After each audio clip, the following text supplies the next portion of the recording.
Everybody, welcome to Beyond the Great Reset by Systems Change Alliance.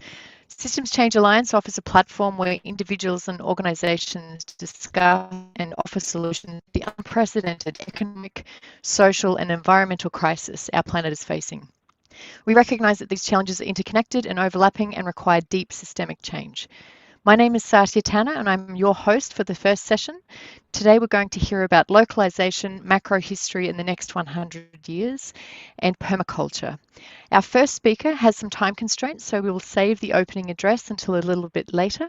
So without further ado, I would like to introduce Helena Norberg-Hodge. She's going to be talking to us about strengthening local economies worldwide, the path to healing ourselves and the planet. Helena is a pioneer of the local economy movement. She is a widely respected analyst of the impact of the global economy and international development on local communities, local economies, and personal identity, and is a leading proponent of localization or decentralization as a means of countering those impacts. Her most recent book, Local is Our Future: Steps to an Economics of Happiness, has been described by author David Korten as a must-read for our time. The Earth Journal counted Helena amongst the world's 10 most interesting environmentalists.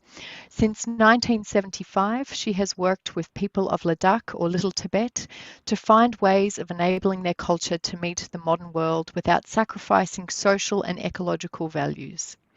For these efforts, she was awarded the Right Livelihood Award or Alternative Nobel Prize. She was awarded the prestigious Goi Peace Prize in 2012. So without further ado, I welcome Helena. Thank you very much. I'm very happy to be able to join you. And I would like to ask you to let me know when I've been speaking for about 25 minutes. Can you do that? Not a problem. You. I could go on forever. I have so much I want to share.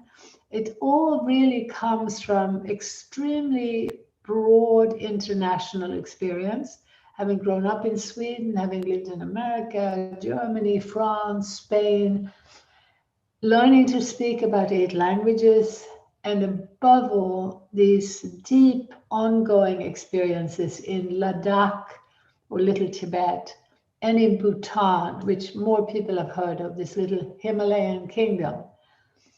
Those experiences, particularly in those ancient cultures, where I was privileged to live in and speak the language of a whole culture where people had lived in deep harmony with the natural environment and with each other for hundreds of years. In fact, in Ladakh, there were Buddhists and Muslims that had lived side by side for generations, 500 years. In Bhutan, there were Hindus and Buddhists that had lived together for several generations. But I witnessed that the modern global economy managed within about a decade to create so much fear and so much competition that these communities started fighting each other, killing each other. I saw people who could not have been more equanimous, more at peace with themselves and with their outside world. I had never met people who had such composure and who seemed so at joy, so joyous. And I saw how when you train people to believe that the only future is an urban future, that you have to leave the land, you have to leave your community to go into a city to depend on fossil fuels, on a global and globalizing economic system where your food, your water, all of it comes from further and further away, and you're dependent on institutions, on banks, on corporations that you don't even know the name of. And you are now suddenly in this space of artificial scarcity. The biggest artificial scarcity is the artificial scarcity of jobs. And so I saw how suddenly people were now fighting each other over these jobs that were being provided at the first level by what the national government was doing, and there were government jobs, a lot of them, and there just weren't enough to go around. Almost from day one, there was this scarcity and this fear, and there was the assumption that if our group, so for the Muslims, if we can have Muslims in power in politics and big business, they will then favor us. So we need literally to increase our numbers so that we can vote in the right government that will look after us. The Buddhists who had actually practiced a form of birth control through their traditional structures, particularly because of Buddhist nuns and monks, were now suddenly told by their leaders that they should increase their numbers to be able to get the vote. I'm talking about a critique of the global economic structure that we have not been hearing enough of. What we've had is a critique that came, what we hear mostly in the mainstream media and academia, is a critique that comes from within the assumptions of an urbanizing, industrializing, westernized world. And there has not been very much analysis that has come from the starting point of decentralized or localized ways of living, where you can see very clearly that in those structures, there is never a scarcity of work, but also amazingly, people do not work as hard. People do not run as fast. They don't have as much fear because they feel a sense of security through their relationships with the land, with the water, and with the people around them. So they have human scale structures of interdependence. They have visible relationships with the resources. They know that there are limits. They know that they need to look after it. Now, in those structures, it would literally not be possible to have a measurement like GDP. No community anywhere would be stupid enough, blind enough to say, oh, we have polluted the water in our stream, so we can't drink it anymore. So now we have to import water and buy it in bottles. Our progress indicator has gone up because we have commercialized what should be a basic human right to have clean, healthy water available for everyone for free. GDP literally goes up through breakdown.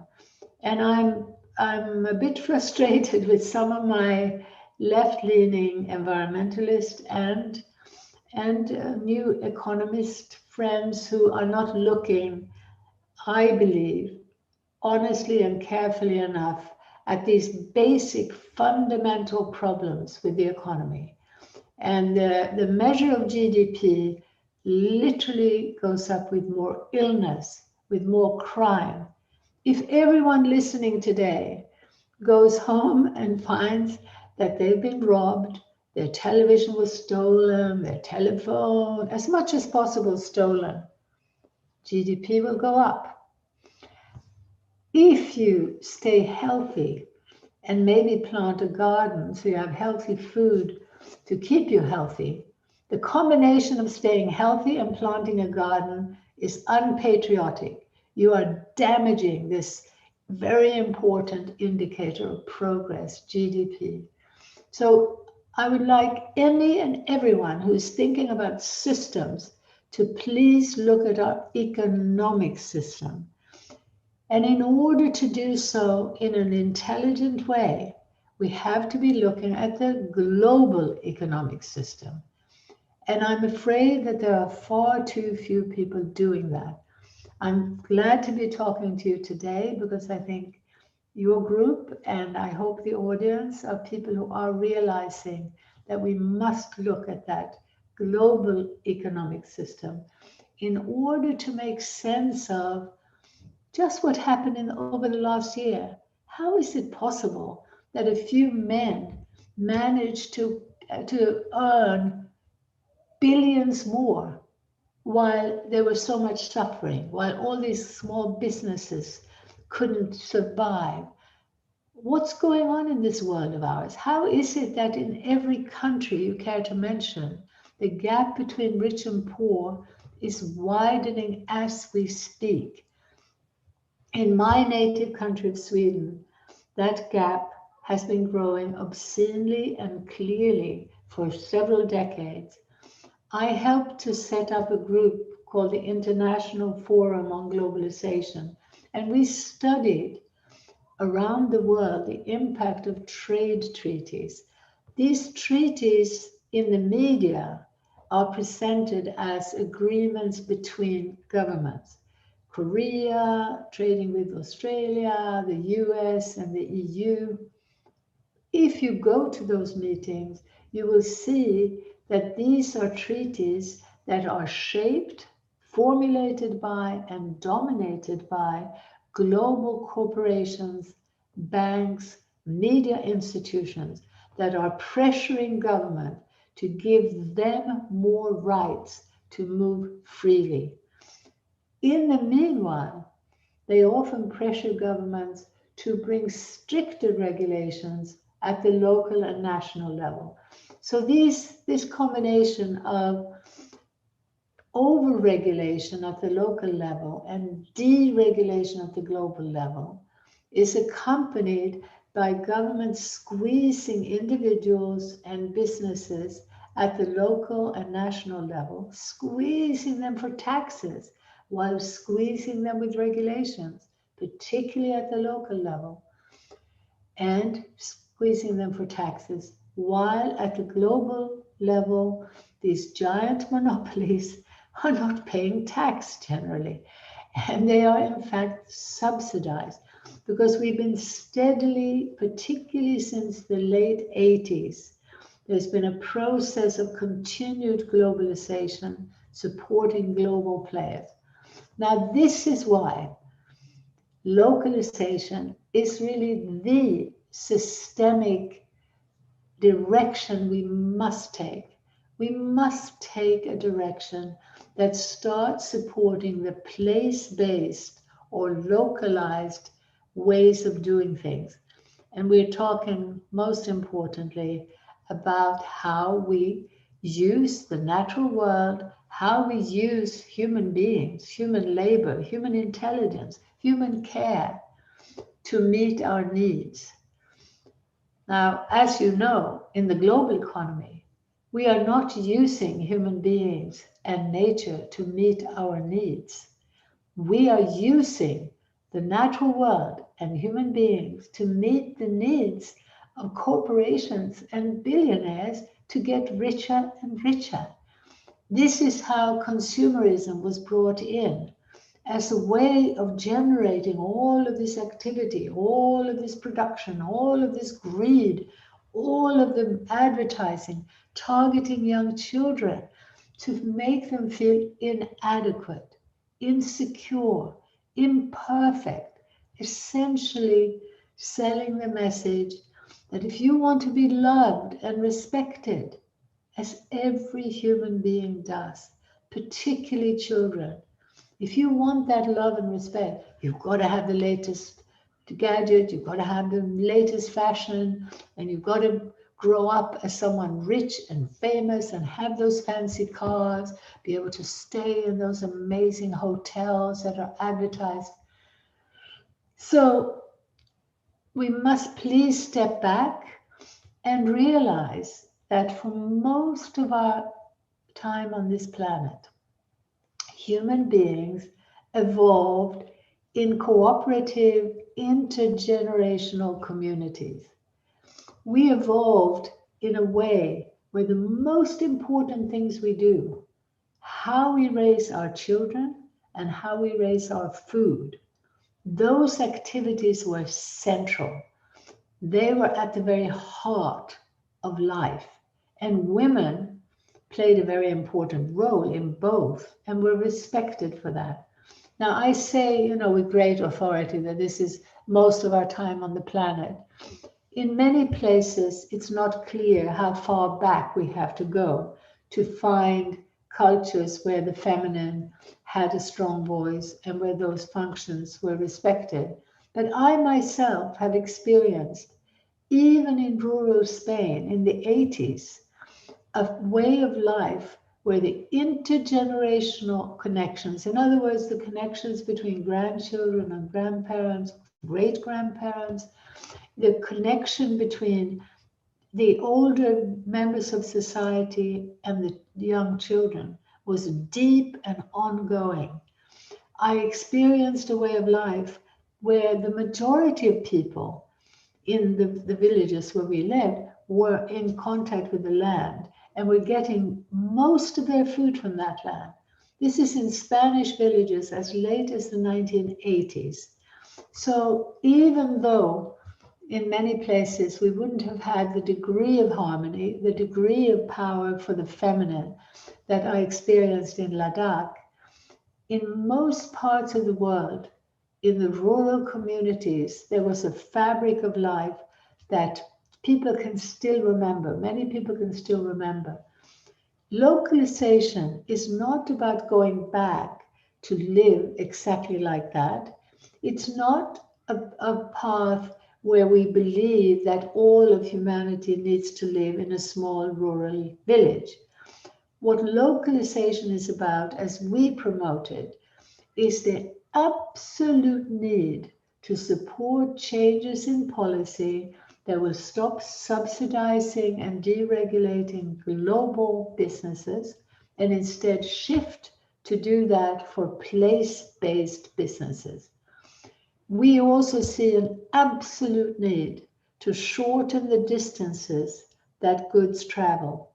It's particularly clear in the global food system, where most people don't know this, but countries are importing and exporting the same product. A billion tons out of beef or milk and a billion tons in. Insanity.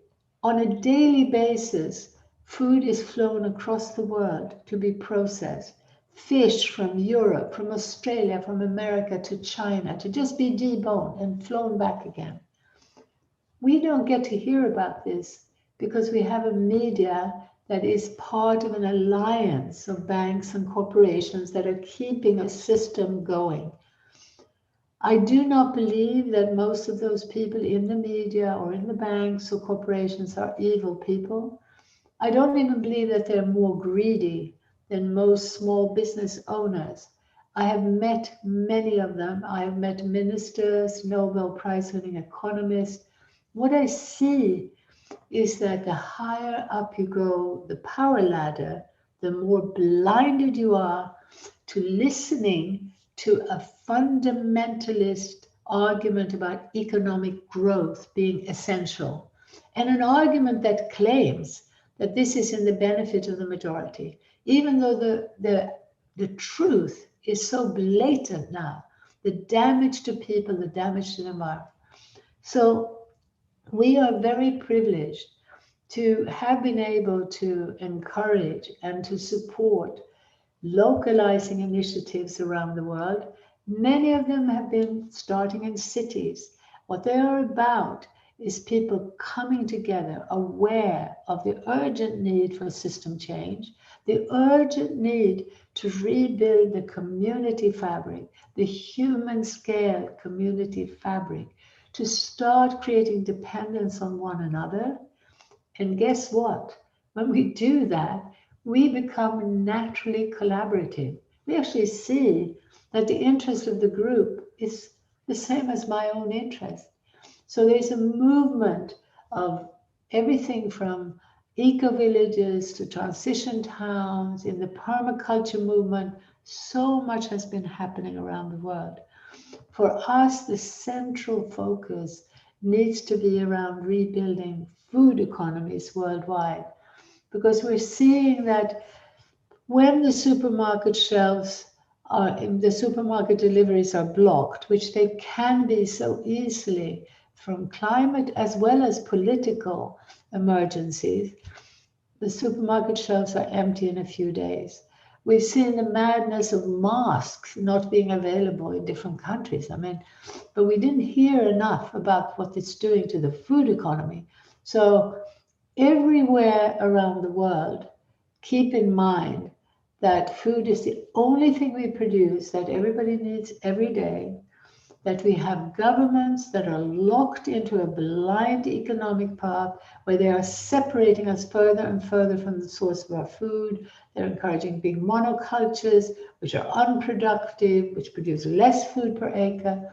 In the meanwhile, from the bottom up, we can demonstrate that intuitively, in an embodied way, in a way that people learn when they're more connected to their bodies, to their hearts, when they listen more to their deeper needs, they are turning towards local community and local economies. And the food movement, the local food movement, is growing all around the world. It needs a lot of support.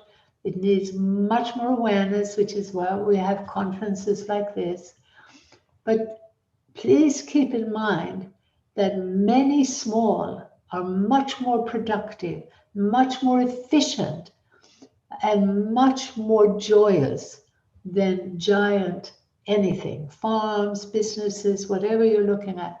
So even in the city, try to connect to some like-minded people, change the I to a we.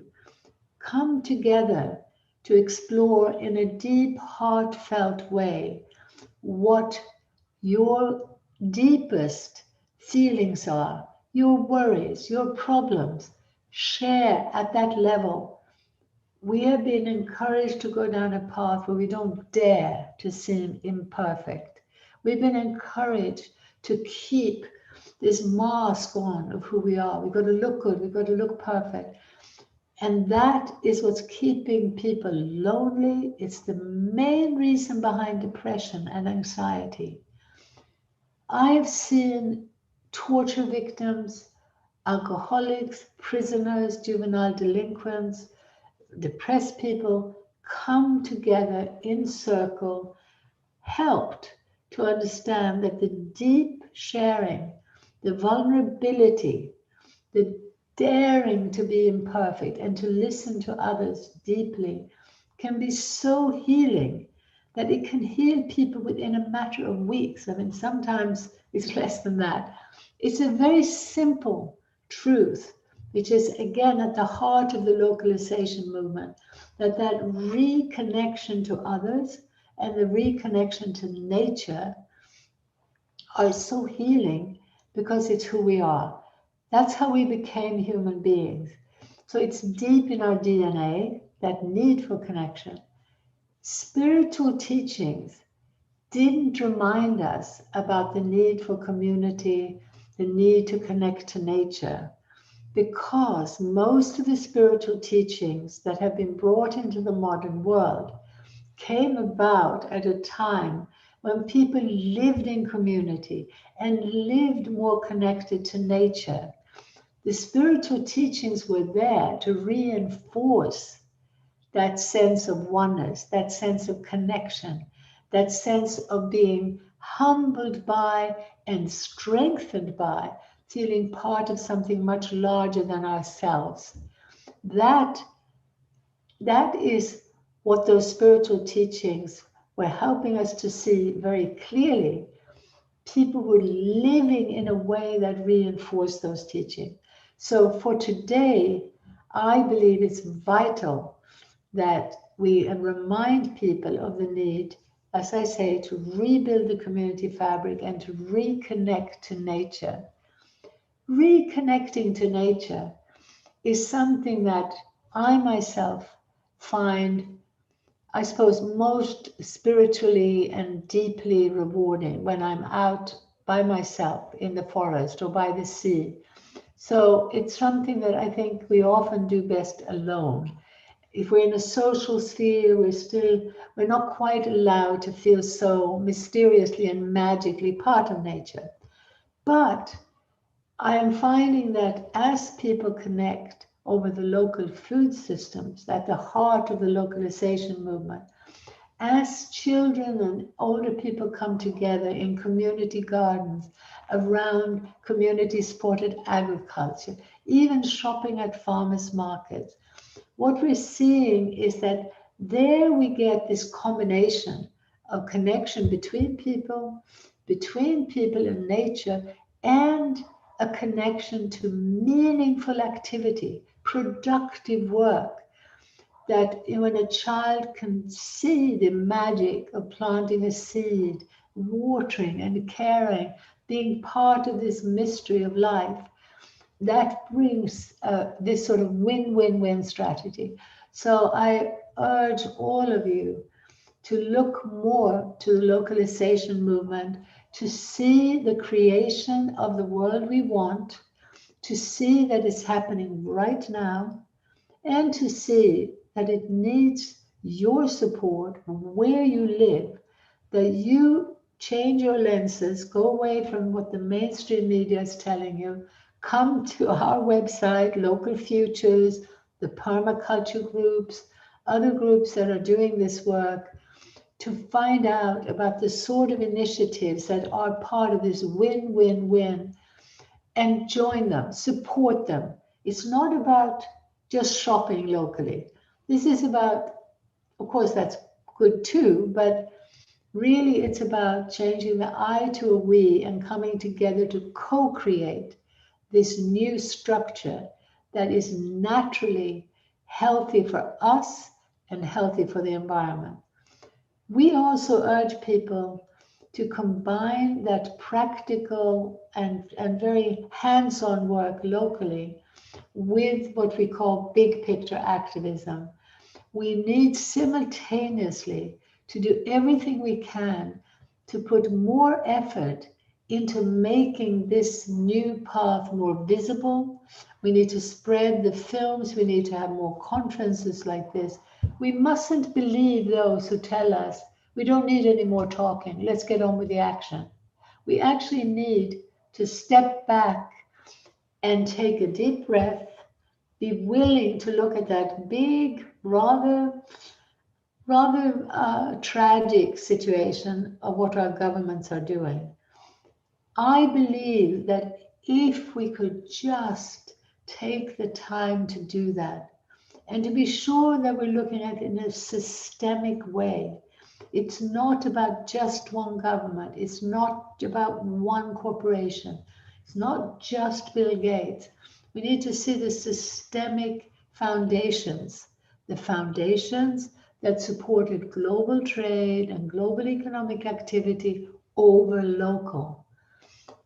That is incredibly helpful when we realize not only that the globalizing path is responsible for climate change, is responsible for poverty, is responsible for dividing generations, dividing genders, polarizing male and female, polarizing races. We are looking at a system that is behind almost all the crises we face.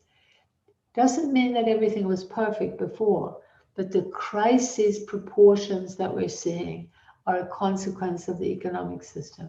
We are also seeing on the other side, from the bottom up, the healing that happens when we start reconnecting at the human scale. We see people who know someone who happens to be a Muslim. It's someone we know. It's Mohammed who has the shop down the street. Suddenly the concepts about the other fall away because we relate to each other as human beings, as genuine individuals.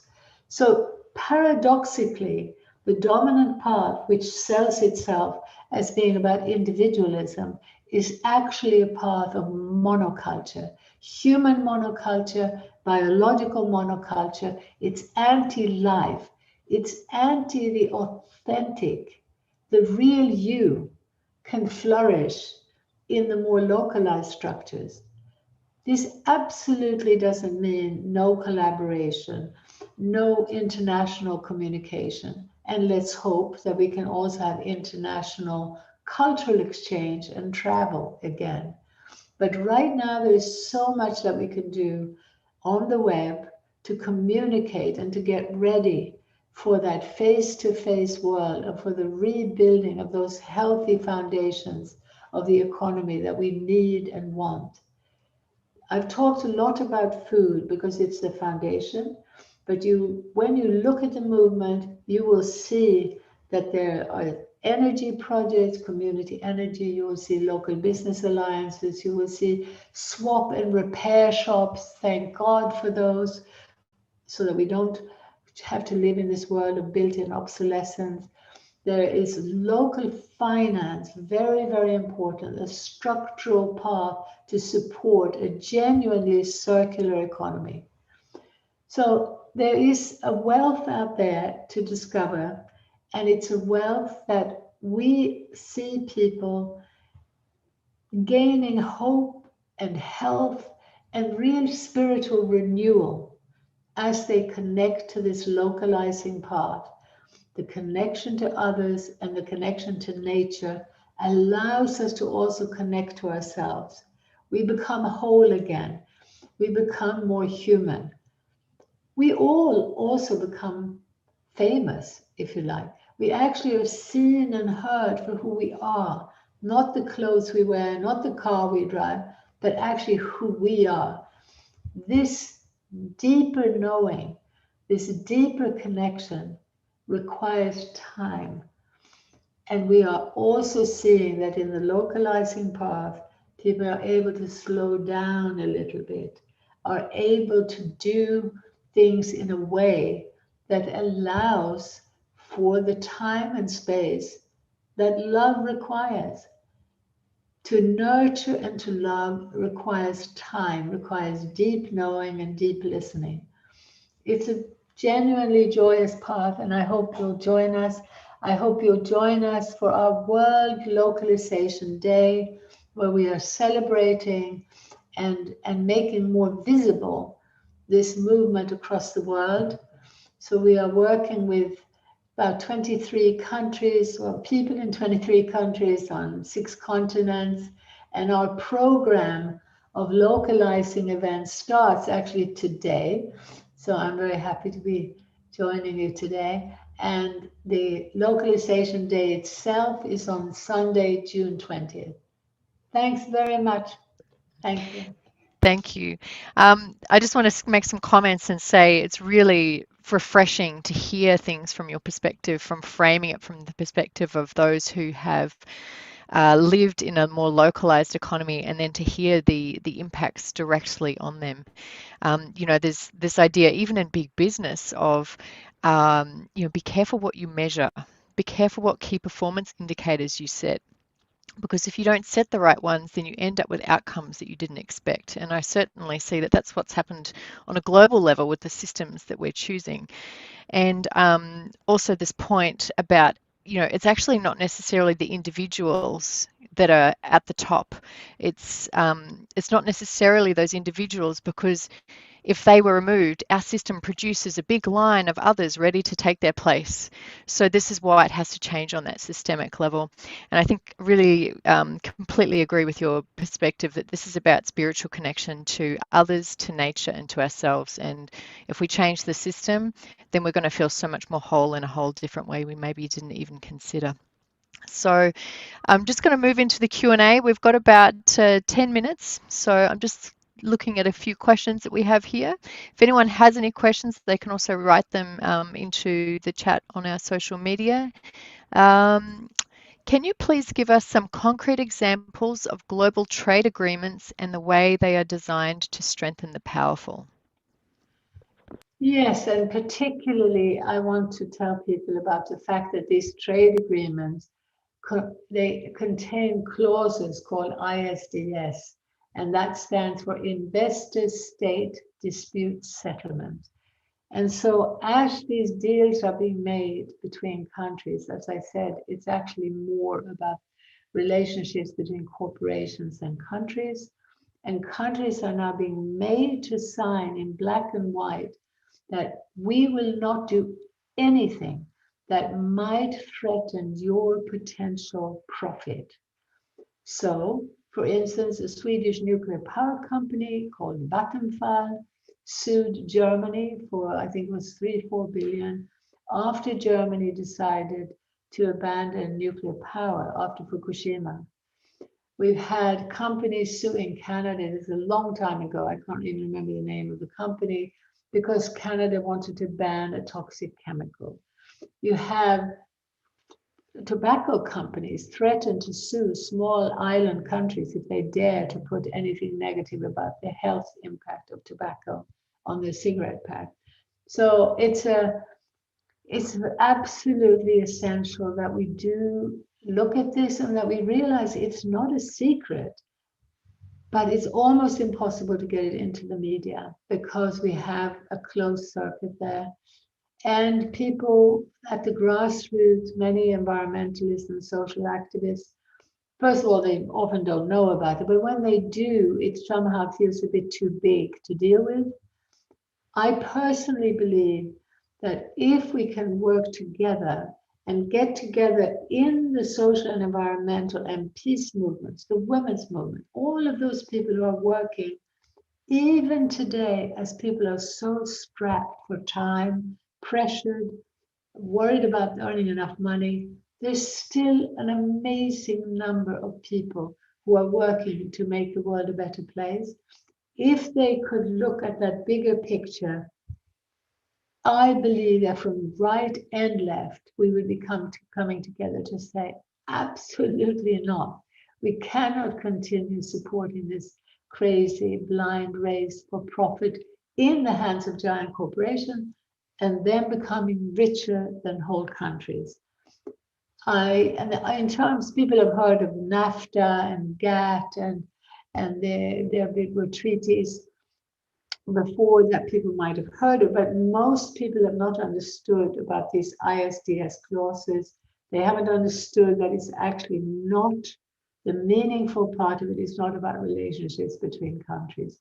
So I hope people will read things on our website and that they will be interested in sharing more information about this, but not in a narrow way, not in a detailed focus on specific treaties. It's the principle of countries turning over the power to global banks and corporations. That's what we need to be talking about. We need to be lobbying for new trade treaties, or let's call it new treaties between governments, to agree to start protecting their people and their environment against this monopolistic, abusive behavior. Can you just remind us what the ISDS acronym stands for? It stands for Investor State Dispute Settlement. Okay. And there's a lot more to say, but I better not. Yeah. So another question, just one more question we have time for. How could we start having this conversation of localization with people that prioritize the comfort they find in buying from big business? That's a very good question, when you say the comfort they find, because there's no doubt now, as people are so strapped for time, that people will go out and buy ready-made meals wrapped in plastic and more and more pre-prepared. And so we have the illusion that the reason the system is still going is because people aren't willing to let go of their comforts or their convenience. I would argue that this is a totally insignificant part of what's happening. What's happening is essentially because of a lack of awareness from the grassroots, the environmental and social movements, to the top. Almost no one has been asked or given the funding to step back and look at how this global economic system actually works. And the fact is that if these people who are told that it's their fault, that they're somehow greedy and they're not listening to the news about climate change, it's all because of them, they don't want to let go of their comfort. If they could instead be told the truth, which is the system that's driving up emissions is a system that's driving up your economic insecurity. You are actually getting poorer as emissions go up. You're having to work longer hours to pay the rent and the mortgage. You're having to actually work longer hours to put food on the table, for education, for healthcare. So let's stop this nonsense about this being about people not wanting to let go. It's about people not knowing the truth, because every day they are being fed with ideas that pretend that the economy is growing for them. And they're being told that this mess of climate change is because they don't want to let go of their comforts.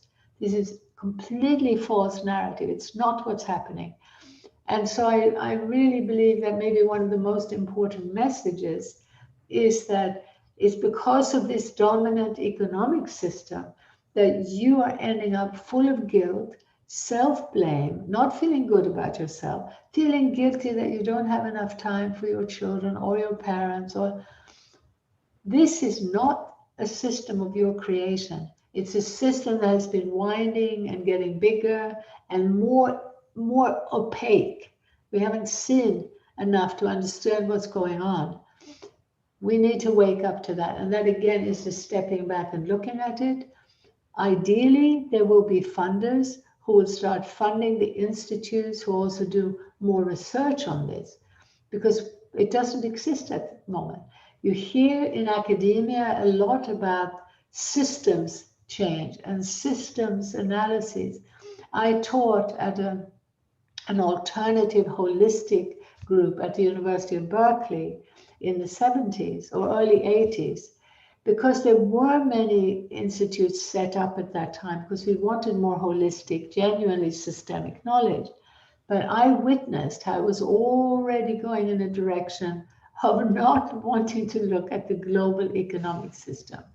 So this is something that is now so badly needed, and I hope that there will be people who have the time and the resources to study it. But it needs to be accompanied also by studying the new emerging localization movement.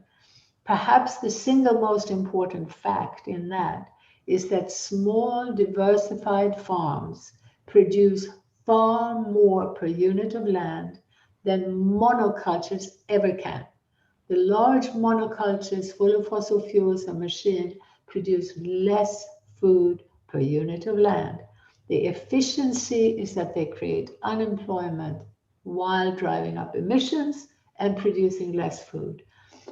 We have to stop going along with the madness of these myths. We have a little film we just made on this that I hope people might be interested in. And we have lots of materials if people want to hear more.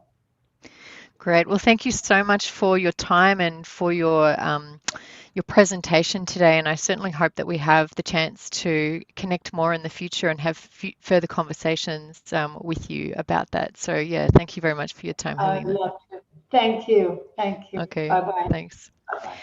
And for our viewers, in case you don't know, we do have another annual conference that will be coming up in September, the 23rd to the 25th of September. It's called Systems Change Through Local Economies. So if this talk has inspired you, please go check out our website, systemschangealliance.org. You can also follow us on social media. You can sign up for our newsletter to receive news, updates and events about the systems change movement, and participate in the growing community by joining as a group or an individual member. You can see our website for more information. So now what we're going to do is do the opening address.